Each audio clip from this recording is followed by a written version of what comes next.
Well, avast, mateys. I'm here to introduce the week 2 discussion question on Treasure Island. And specifically what I want to know is, why is America so obsessed with pirates? Now, partly you can answer the question just by reading Treasure Island. As I mentioned in my introductory video for this week, I do think Long John Silver is one of the great characters in all of literature.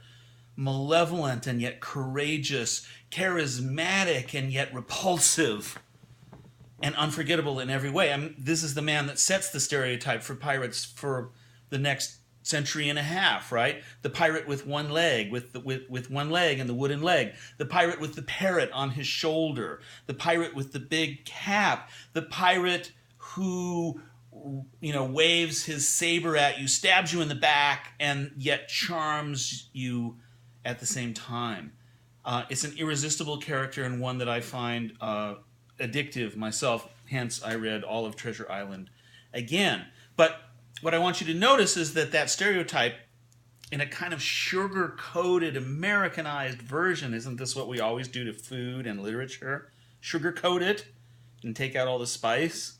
Well, anyway, you're the generation that's been watching Johnny Depp in Pirates of the Caribbean 1, Pirates of the Caribbean 2, Pirates of the Caribbean 3, Pirates of the Caribbean 4, 5, whatever we're at now.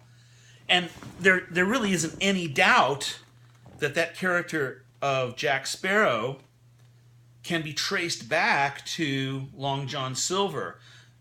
And so I want you to think about that. What's going on there, and why is Johnny Depp's Long John Silver, Jack Sparrow guy so much less malevolent, more of a comedic figure and less of a tragic figure, which is what you get from Robert Louis Stevenson? Good question. The other thing I'm worried that you may not know is that these pirates, this was a real part of American and British and Caribbean history.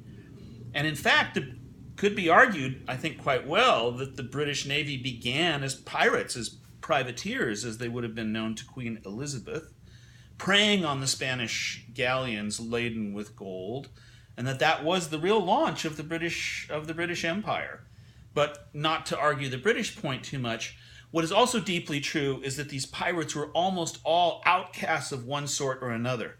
Some of them, like Long John Silver, born as poor kids, born as basically Oliver Twist, but the twist being that they made their fortune upon the seas, right? Which is exactly what Jim Hawkins is hoping to do, and does, as a matter of fact.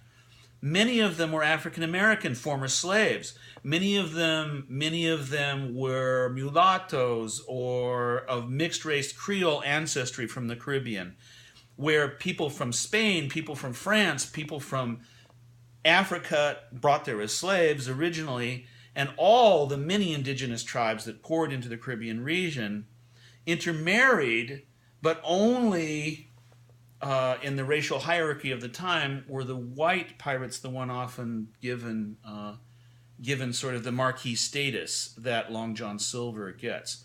So keep an eye out for that also. This is where post-colonial criticism comes in, right? Because if you'll notice, if you're paying attention, it turns out Long John Silver is married to a quote-unquote negress, and this is all very edgy at the time. But it's interesting how the racial politics play out that way.